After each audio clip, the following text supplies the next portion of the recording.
Cricket के मैदान पर एक कप्तान सिर्फ सिक्का उछालने वाला खिलाड़ी नहीं होता, वो एक रणनीतिकार होता है, एक मेंटोर, एक लीडर। वो टीम की धड़कन होता है, जिसके हर फैसले पर जीत और हार का पूरा वजन टिका होता है। लेकिन इतिहास का सबसे महान कप्तान कौन है? क्या वो है जो सबसे ज्यादा ट्रॉफियां जीतता है, या वो जो सीमित संसाधनों से एक साधारण टीम को असाधारण बना देता है? ये सवाल जितना आसान लगता है, इसका जवाब उतना ही जटिल है। एक महान कप्तान की पहचान सिर्फ जीत के आंकड़ों से नहीं होती, उसकी पहचान होती है दृष्टि से, भविष्य को देखने की क्षमता और उसे हकीकत में बदलने का प्लान। उसकी पहचान होती है रणनीति से, विपक्षी की कमजोरी को भांपकर सही समय पर सही चाल चलना। वो एक ऐसी टीम कल्चर बनाता है जहां हर खिलाड़ी सिर्फ अपने लिए नहीं बल्कि टीम के लिए खेलता है। सबसे मुश्किल पलों में जब दबाव चरम पर होता है, तब वो शांत रहकर सही फैसले लेता है। वो जानता है कि अपने संसाधनों का बेहतरीन इस्तेमाल कैसे करना है, चाहे वो एक युवा खिलाड़ी का टैलेंट हो या एक अनुभवी गेंदबाज का अनुभव। यही गुण एक कप्तान को भीड़ से अलग करते हैं। कप्तानी का स्वरूप भी समय के साथ बदला है।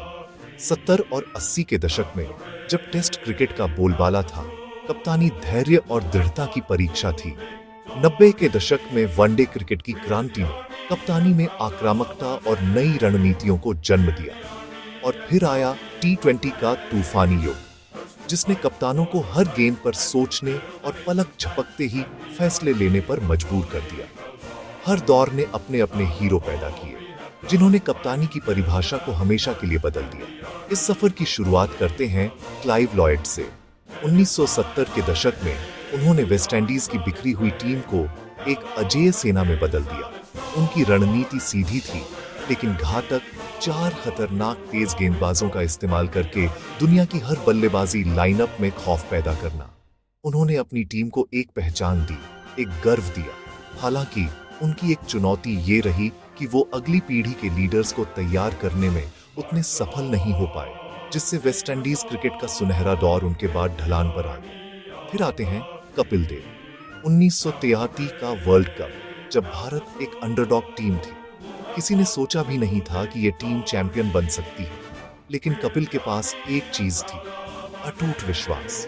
उन्होंने सीमित संसाधनों के बावजूद अपनी टीम से सर्वश्रेष्ठ प्रदर्शन करवाया। जिम्बाब्वे के खिलाफ 175 रनों की वो पारी सिर्फ एक मैच नहीं, बल्कि एक पूरी पीढ़ी का यकीन जगाने वाली पारी थी। उन्होंने अपनी साहसी फील्ड प्लेसमेंट और कभी हार न मानने वाले जज्बे से क्रिकेट की दुनिया को हैरान कर दिया। 90 के दशक में एक और करिश्माई लीडर उभरा, इमरान खान।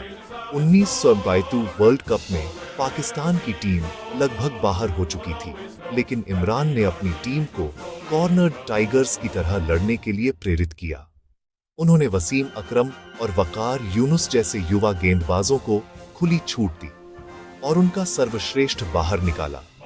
इमरान की कप्तानी सिर्फ मैदान तक सीमित नहीं थी, वो विवादों को संभालते थे और अपनी टीम के लिए एक ढाल बनकर खड़े रहते थे। इसी दौर में ऑस्ट्रेलिया के स्टीव वॉ ने कप्तानी को एक नया आयाम दिया, मेंटल डिसइंटीग्रेशन। वो विपक्षी टीम पर मनोवैज्ञानिक दबाव बनाने में माहिर थे। उनकी टीम आखिरी गेंद तक लड़ती थी और हारी हुई बाजी को जीतना जानती थी। वॉ ने अपनी टीम में स्टील जैसा अनुशासन और अटूट ग्रिट भरा। हालांकि उनकी जीत के लिए कुछ भी करने की अप्रोच की कई बार खेल भावना के दायरे में आलोचना भी हुई। स्टीव वॉ की विरासत को रिकी पोंटिंग ने और भी आक्रामक तरीके से आगे बढ़ाया। उनकी कप्तानी में ऑस्ट्रेलिया ने क्रिकेट की दुनिया पर एक चित्र राज्य किया। पोंटिंग का जीत का प्रतिशत बेजोड़ है। वो मैदान पर बेहद आक्रामक थे, उनके फैसले तेज और सटीक होते थे। उनकी कप्तानी में ऑस्ट्रेलिया ने लगातार 2 वर्ल्ड कप जीते, लेकिन उनकी कप्तानी का एक पहलू ये भी था कि उन्हें एक ऐसी टीम मिली थी जिसमें पहले से ही कई महान खिलाड़ी मौजूद थे। और फिर आए महेंद्र सिंह धोनी, कैप्टन कूल। धोनी ने कप्तानी की परिभाषा को फिर से लिखा। वो दबाव में भी बर्फ की तरह शांत रहते थे। उनके फैसले अक्सर चौंकाने वाले होते थे, लेकिन वो नतीजों में बदलते थे। 2007 T20 world cup, 2011 one day world cup और 2013 चैंपियंस ट्रॉफी उन्होंने भारत को हर आईसीसी खिताब दिलाया। धोनी डेटा और अपनी सहज बुद्धि का अनोखा मिश्रण थे। उन्होंने युवा खिलाड़ियों पर भरोसा जताया और उन्हें मैच विनर बनाया। कप्तानी के इतिहास में ग्रेम स्मिथ का नाम साहस और दृढ़ता का पर्याय है। उन्होंने सबसे लंबे समय तक दक्षिण अफ्रीका की कप्तानी। टूटे हुए हाथ से बल्लेबाजी करने का उनका जज्बा आज भी याद किया जाता है। स्मिथ ने अपनी टीम को एक मजबूत टेस्ट यूनिट बनाया जो विदेशों में भी जीतना जानती थी। हालांकि उनकी कप्तानी में दक्षिण अफ्रीका कभी कोई बड़ा आईसीसी टूर्नामेंट नहीं जीत पाई, जो उनके शानदार करियर पर एक सवालिया निशान छोड़ गया। अर्जुन रणतुंगा ने दुनिया को दिखाया कि एक छोटा सा देश भी बड़े सपने देख सकता है। 1996 में उन्होंने श्रीलंका को वर्ल्ड चैंपियन बनाया। वो एक चतुर कप्तान थे जिन्होंने नियमों का फायदा उठाना और अपनी टीम की ताकत के अनुसार खेलना सिखाया।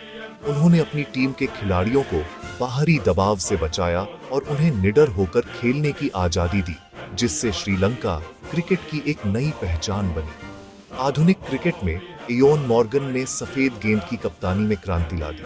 2015 वर्ल्ड कप की शर्मनाक हार के बाद उन्होंने इंग्लैंड की पूरी क्रिकेट संस्कृति को बदल दिया।